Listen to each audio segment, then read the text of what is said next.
Welcome into Hittin Hard with Jon Chuckery here on Locked On Sports Atlanta. Today on the show, Dansby and his streaky power. Franks is in a tough position, and the Hawks did the right thing. It's all next. Hittin Hard with Jon Chuckery, Locked On Sports Atlanta. This is Hittin Hard with Jon Chuckery, part of Locked On Sports Atlanta. And it starts now.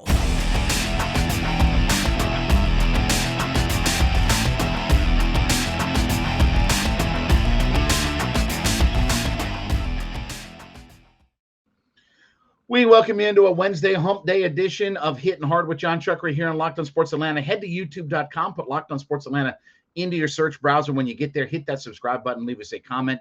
Free and available on all of your favorite podcast platforms, including Spotify and Odyssey. Leave us a 5-star review, and then follow me on my personal Twitter page. That would be at JMCH316.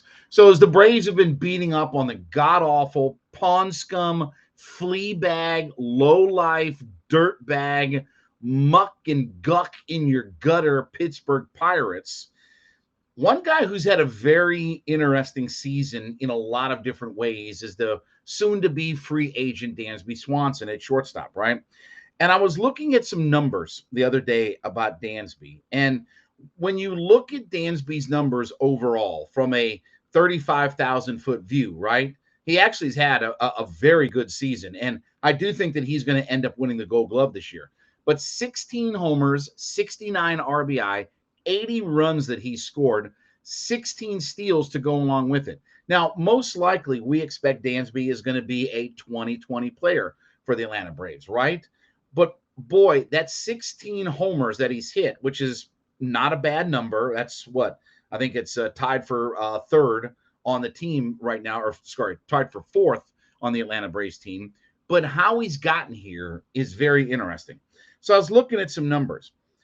Dansby didn't homer in his first 19 games of the season. And if you look at his numbers up to April 27th, he went 71 plate appearances in 19 games without a single solitary homer. And then in the next 75 games, up until the All-Star break, which was July 17th, was the last game the Braves played before the All-Star break.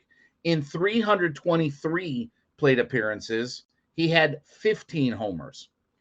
Since the All-Star break, which takes you all the way till yesterday in the game against the Pirates, he's had another 138 plate appearances where he's only had one home run.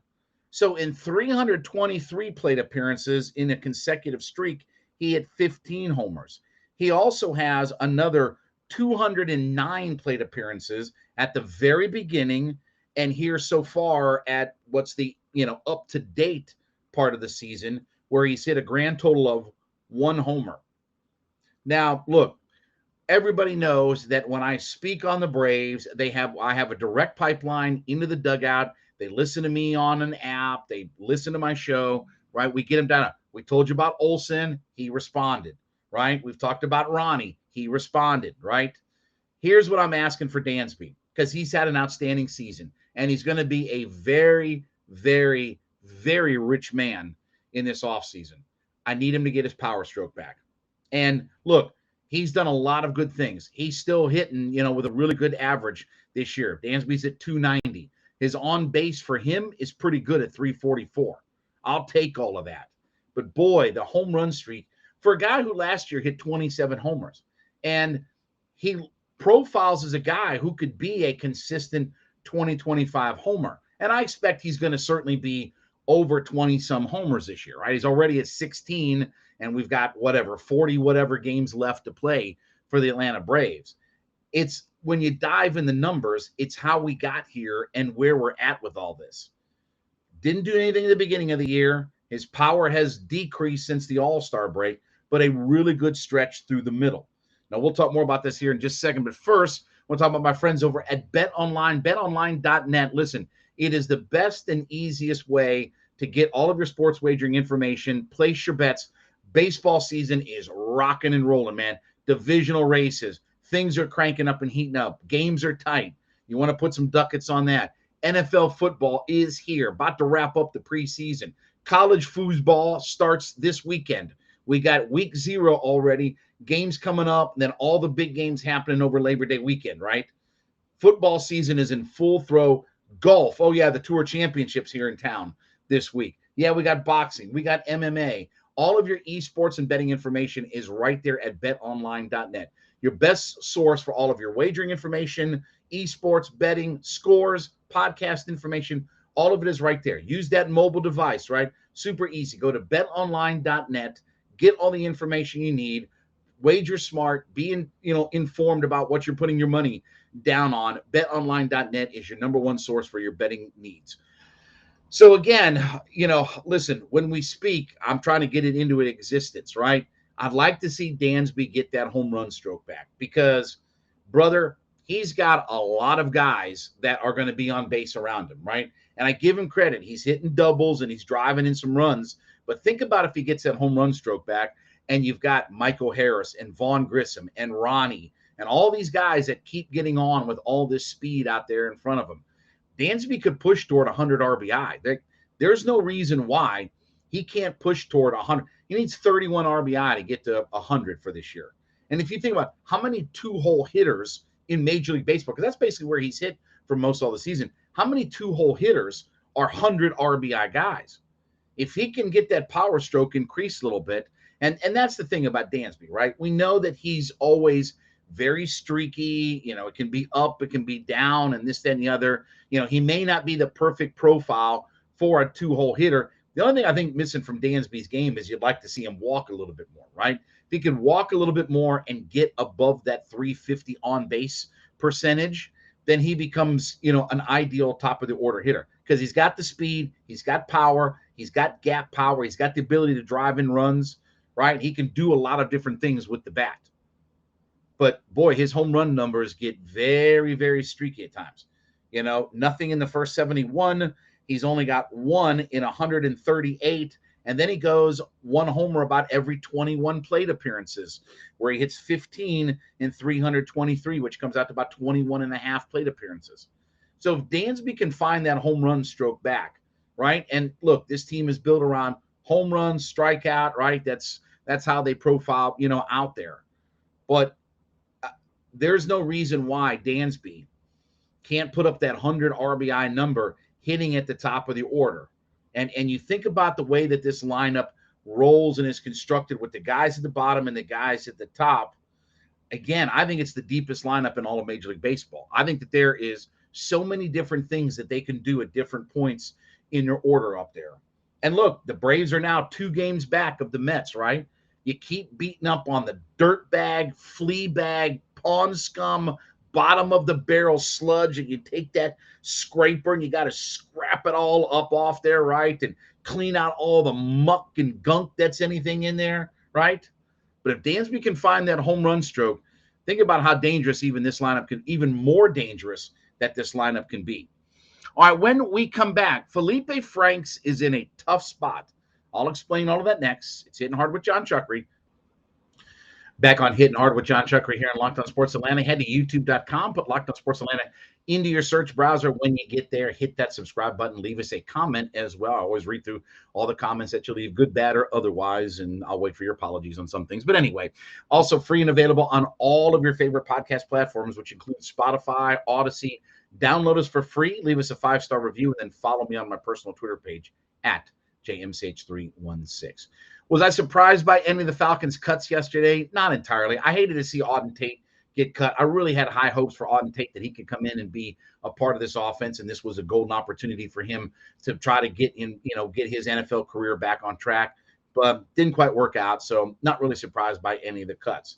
One guy who's going to be very interesting to watch still, that maybe a few weeks ago we thought was a complete lock for the 53-man roster, is Feleipe Franks. Now, he's in a tough spot this week. Why do I say that? Well, you're at the final game of the preseason, and based upon what he did against the Jets, where when he played quarterback, he was 2 for 6 for 8 yards, 1.3 yards per attempt, and he took 2 sacks. He actually lost 18 yards in sacks and only threw for 8. And I'm going to say this as nicely as I possibly can, okay? Because I know the comments already. I can already see you down there telling me, oh, he's hating on him. Feleipe Franks has no business playing quarterback in the NFL. He is not an NFL quarterback. Now, again, I give him all the credit in the world, and I'll quote my friend Steve Weish when he talked about on my show that Feleipe Franks is doing what Tim Tebow wasn't willing to do, and that's change positions to keep himself in the NFL, right? And if you look the first couple weeks of camp, he did a lot of good things. And I thought he showed out a little bit in the Detroit Lions game, but you saw he can't play quarterback in this league. You know, he didn't do anything to help his wide receivers out. Can he run? Yeah, he can pick up some yards on the run, but you can't take those kinds of hits that he takes and play quarterback in the NFL. And you don't keep an emergency quarterback on your roster just to say you have an emergency quarterback. Teams don't do that. But you do stash one of those guys on your practice squad. So, first off, let me say, I think that he's going to be on the practice squad. I don't think he's going to make the 53-man roster. When you look at Pitts and Hesse and Frisker and Fitzpatrick, I think they've got plenty of guys that can play tight end even over Franks, okay? And his emergency quarterback status means zilch in the NFL. You don't keep a guy because he's an emergency quarterback. If you have to get to the point where you play Feleipe Franks at quarterback in an NFL game, you might as well just throw in the towel. You might as well be Rocky Balboa and throw in the towel like you did for Apollo Creed, right? And just be done with all of it. So anyway, he's in a tough spot this week because if the Falcons want to rest Mariota, because you're coming off a short week, remember, game on Monday, game on Saturday, co-practices in between, right? We got practices together with the Jaguars. So if you want to rest Mariota in this final week of the preseason and play Ritter and start Ritter, you probably don't want Ritter to have to play the entire game or put him in harm's way. So it's going to stick Franks in at quarterback, which, if he's having to prepare and get ready for that, pulls him away from being able to get mixed up in the offense at the tight end position, because we need to see something out of him in game action. You know, when I've been to practice, when I've been to training camp practices, I like what I've seen. I like some of the things he's done. I like some of the one-on-ones. I liked a couple of things I saw out of him in the Detroit Lions game, first preseason game. You know, he had to learn to get his body adjusted, his footwork right, but that's learning a new position. But then against the Jets, it was nothing. The only thing we really saw of him was his quarterback play. And that final drive where they got to 1st and goal at the 5-yard line, which, again, I have no idea why they didn't run the football there, but when they let Franks drop back and I mean, it was fugly to watch all that, right? So he's in a tough spot coming up this week, and I wonder how they're going to use him. Now, we'll talk more about this in just a second, but first, let me talk about my friends over at Coffee AM, coffeeam.com. Listen, I had an event I had to do this morning for Mercedes-Benz, the Atlanta Falcons, and everything like that. But as I was headed out the door, I made sure I made me a pot of my favorite coffee in the world, coffeeam.com, right here in America, right? And not right here in America, of course they're in America, right here in the state of Georgia, up in the Canton area. They're the best small batch coffee roaster in America. And listen, you're looking for K-Cups, you're looking for organic, you're looking for flavored, whatever it is that you're looking for, coffeeam.com is the place to go. And here's what we got going on for you. Head to coffeeam.com/locked on, coffeeam.com/LOCKEDON. Get there, look through the menu, all kinds of different things. You want coffee, you want tea, you're looking for mugs, gift sets, whatever like that. Look through what they have available to you. Put that first order together. And when you get to the checkout, use the coupon code LOCKED ON, LOCKEDON. Put LOCKED ON as the coupon code at checkout. You get 15% off that first order of coffees, teas, gift sets, whatever it is that you're purchasing at coffeeam.com. 15% off simply by using Locked On as the coupon code at checkout. Coffeeam.com. They are the best small batch coffee roaster in America. But you'd like to see, if they're not going to play Mariota, you want to see Franks get reps at tight end and get them. Look, we know Pitts is going to make the team. We know that, Hesse is going to make the team. So we know the first couple of tight ends. Now you're trying to sort out the rest of the guys, the Friskers and the Fitzpatricks and the Feleipe Franks and things like that. Because, look, Franks isn't going to make this team as a quarterback. And you can see he's got no business playing quarterback in the NFL. I give him all the credit in the world. What he's doing is immensely difficult. And Steve Weish is right. This is what Tebow wasn't willing to do. But he's got to make his bones there. So I think he's in a tough spot to make the final 53-man roster. I think he stays on the practice squad, which you like to have at least somebody on your practice squad that can play quarterback, because you never know about injury or anything like that. But I don't think that he's going to be on the 53, unless you tell me that he has a huge week of practice and he gets a chance to get some offensive snaps and get in the rhythm a little bit of this offense. I think it's going to be tough for him. And I like Franks. I like what he's done. I like his mindset. When you talk to him, he's been very, what do I want to say? Very, open to the idea of changing positions, right? He's been very accommodating, if you will, about switching to a different position. But at the end of the day, you have to show that you belong. You have to be able to produce. You can't just put a guy on. Look, I love Jared Bernhardt. I think he's going to make the team, but you don't just put guys on your roster because they're a good story, right? Because you might get a good headline on Sports Center or something like that, or they could do a feature on them on NFL Network or whatever like that.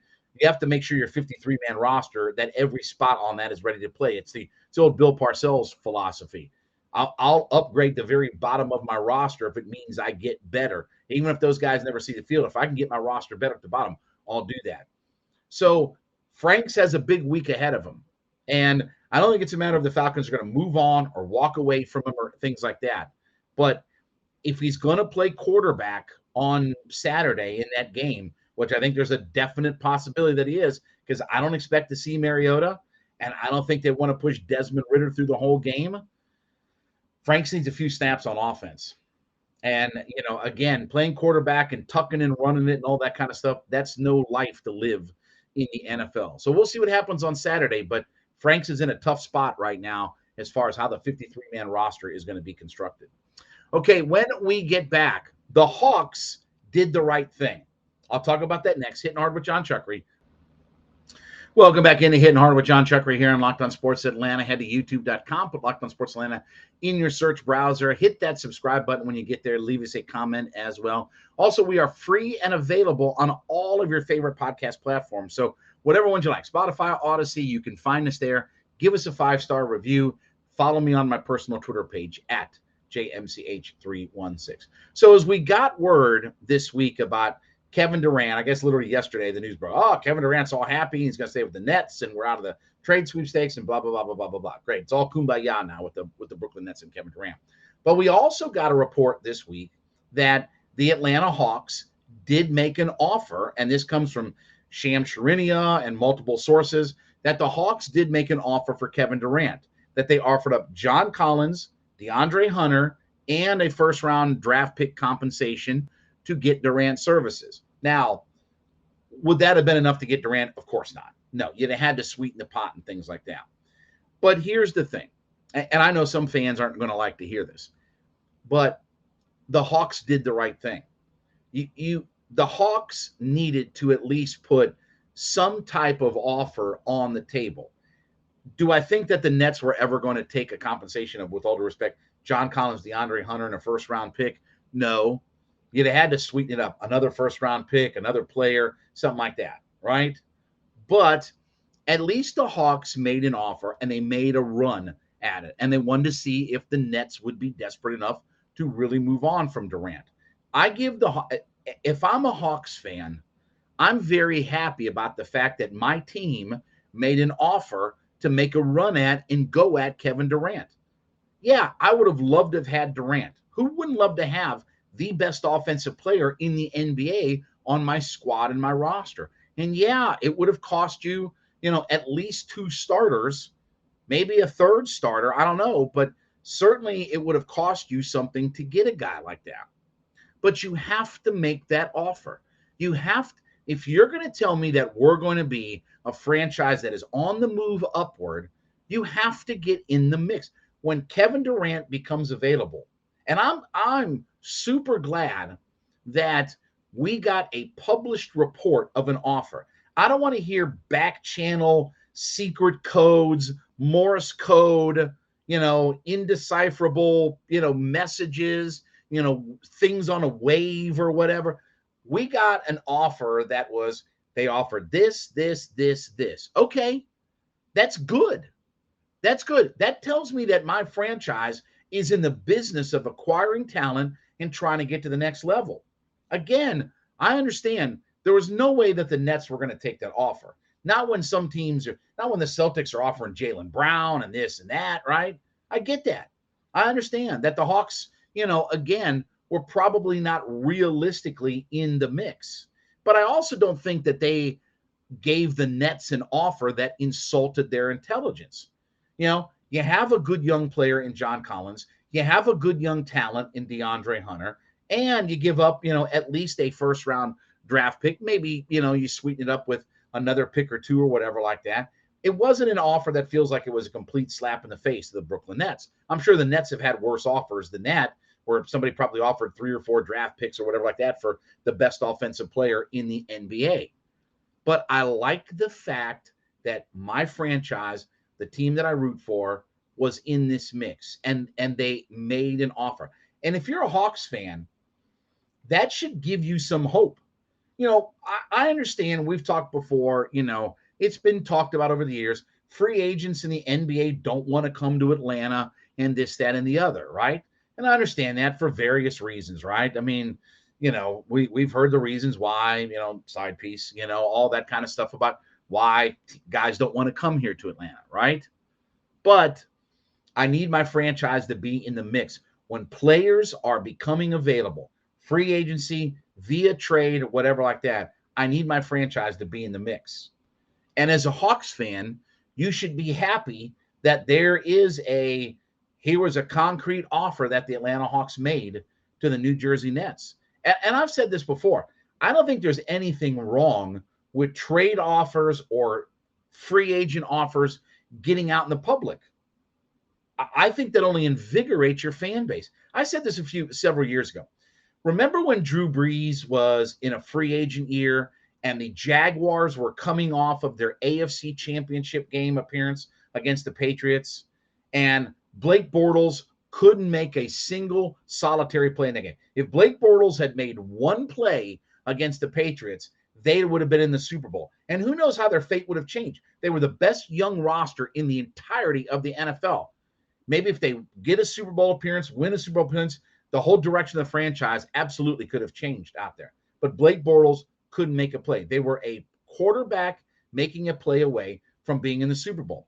And I said, if I was Tony Khan and the Jaguars, I would hold a press conference and I would take one of those, those big burlap sacks that you fill up with money and it's got the dollar symbol on it, right? Like in the cartoons. I would have taken $80 million and put it on the table and said, I want, and this was, remember, several years ago, so this is before everybody made $40 million a quarterback. I'd have put 80-something million on the table and said, we're offering this to Drew Brees. We want Drew Brees here. Here's $40+ million a year. Come be our quarterback for a couple of years and go win us a Super Bowl. I'd have made it public. I'd have made it to where Drew Brees would have had to have had his own press conference and said, no, I am turning down the offer from the Jacksonville Jaguars. I want that out of my franchise. I want my franchise to have a go for it mentality. And it wasn't an offer. Again, I know some people say, well, the Nets were never going to take that. I get that. And I understand that. But it wasn't a completely insulting, because again, the Hawks are not going to give up Trae Young. If we're being honest, the only single solitary player that has any value that even scratches the surface of Kevin Durant is Trae Young. You're going to have to put a package of players together. And again, when you get to the point of the Nets have some interest in it, you can tweak the details and add here and throw something else in here and this, then the other. But as a starting point offer for Kevin Durant, I'm glad that the Hawks did that. And I said before, I don't necessarily want to lose John Collins and I don't want to lose DeAndre Hunter. But if I have the chance and the opportunity to get one of the elite of the elite, the best of the best of the best of the best players in the NBA, and I do think Kevin Durant is the best offensive player in the NBA right now. If I have a chance to get a guy of that caliber, then I'm going to have to be willing to give up some of my assets. And the fact that they were willing to give up John Collins, who, obviously everybody said was going to be traded, right? Everybody said, every blue checkmark media person told me he was going to be traded this offseason as he's getting ready to go to training camp for the Atlanta Hawks here. He was going to get traded, right? And DeAndre Hunter was a guy that I like his upside, and I wasn't really willing to give him up unless I got into that caliber of player. So I give the Hawks credit. And if you're a fan of the Hawks, I don't think it was bad news. I don't think it was bad news that you're in the Durant sweepstakes. This is where they needed to be. This is where you want your franchise to be. Let's go after these guys. Let's go make a run at it, because you're going to have some superstars. You're going to have a roster that has those kind of caliber players on it if you're going to win the NBA championship. If you're going to find a way to win 16 games in the playoffs, you have to have the Durant level players. So kudos to the Hawks for having an offer out there and at least making a run to try to get what I think is the best offensive player in the NBA. All right, well, thank you so much for making Hittin' Hard with Jon Chuckery your first listen every day. Make A to Z with Mark Zinno your second listen every day. Mark's back talking all things sports here in Atlanta. He is free and available on our YouTube page at Locked On Sports Atlanta. Check us out. Hit that subscribe button when you get there. Also, you can download us for free on all of your favorite podcast platforms, which include Spotify, Odyssey. Give us a 5-star review once you download us there, and then follow me on my personal Twitter page at JMCH316. Back with you tomorrow. This has been Hittin' Hard with Jon Chuckery, Locked On Sports Atlanta.